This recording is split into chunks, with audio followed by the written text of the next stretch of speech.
a very interesting biblical text breakthrough after an aristocrat found a treasure trove of early unseen religious texts. The Bible endured a breakthrough in the 19th century after many aristocrats, and especially this one here, came across a treasure trove of early unseen texts inside an Egyptian hermitage, a monastery.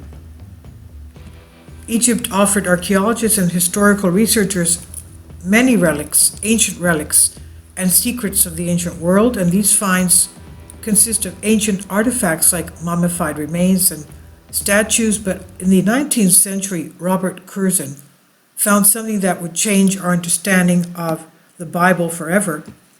The aristocrat left what he saw as the dreariness of Britain, and there were many Britons who had gone to Egypt and found quite a few ancient early Christian writings, texts. So he left Britain in the early 1830s in search of an exotic North Africa in which he hoped to find clues about Christianity in the Bible, and he did. He arrived in Alexandria, Egypt in 1833, and Curzon knew that the country held earlier records about Christianity and the Holy Bible that had ever been found. By 300 AD, Alexandria was one of the greatest Christian centers because of the fact that Palestine was being persecuted. A lot of Christians and saints went into the area of Egypt to have more religious freedom. So to put things into perspective, at around the same time in the UK, Christianity was illegal and would not become legal within the boundaries of the Roman Empire for another 14 years in the middle of the 300s. Please support my Patreon account since YouTube has again demonetized my YouTube channel. The daily posts are 5 videos daily, and they are totally different from what I have on my YouTube channel. Thank you so much for your support and that you find all my content so interesting. You'll find the Patreon account details in the description box below. It was at the time of King Constantine. He was one of the 2 Roman emperors. King Constantine is the one who allowed freedom of religion for the Christians around 325 AD. So Curzon knew that Egypt held some of Christianity's earliest monasteries, and by extension, the religious earliest texts. His journey and discoveries explored during the Smithsonian Channel documentary, Bible Hunters Search for the Truth. Dr. Jeff Rose, an archaeologist who presented the show, notes how the monastic movement began in Egypt. He said monks who had gone out to the desert to live in solitude banded together in self-sufficient communities, and those became, in fact, the first monasteries. One of the well-known saints who lived there was Saint Anthony the Great.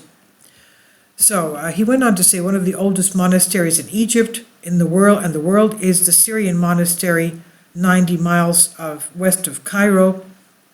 In 1834, it took Curzon, he said, nearly 2 days to reach it by boat and camel.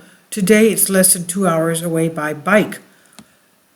Founded in the 6th century AD, the monastery was known for its wall paintings, its murals, and its library of precious manuscripts. And when Curzon visited the library, he found the place in complete disarray, with manuscripts just littered all over the floor.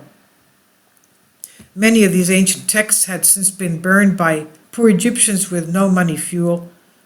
However, some of the ancient texts had been salvaged and kept under lock and key.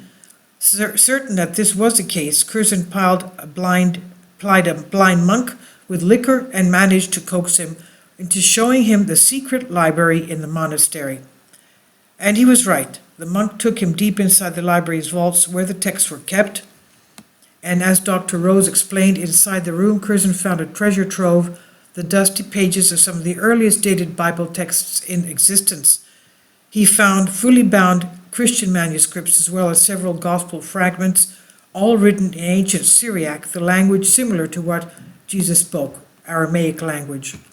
The texts date back to the 4th century AD. Dr. Rose continued explaining, Curzon also stumbled upon a surprise. It was a biblical text, the Acts of Peter and Paul, which was never included in the Bible. Well, you know, the Acts of Paul, written by St. Luke, okay? But and St. Luke, who wrote one of the Gospels, but this is the Acts of Peter and Paul, never included in the Bible.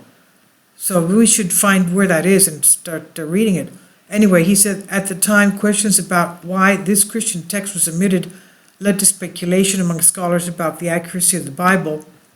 In 1838, Curzon was hungry for more answers, and he set out on a second expedition. At this time, he visited Mount Athos in Greece, which has 20 monasteries, an important center of Eastern Orthodox monasticism, before crossing over into Egypt once more and making several purchases. Of course, Mount Athos has a lot of monasteries with tremendous libraries. One of the areas that is very common for tourists in Greece is the island of Patmos, where St. John the Theologian, the beloved disciple of Christ, wrote the book of Revelation, the Apocalypse, and that has a tremendous ancient library of texts. Now, going back to this, Curzon published his journals in his book Visit to the Monasteries in the Levant, and engaged huge traction, and by 1881, Curzon had completed a further 6 expeditions to the Levant and the surrounding region of the Holy Land. His finds were viewed as breakthroughs in modern understanding of Christianity and culminated in the British Museum's acquisition of the collection of Nitrian manuscripts. So we have to find out where this Acts of Peter and Paul are. This is by Joel Day of Express UK. Please leave your comments. Thank you for your support.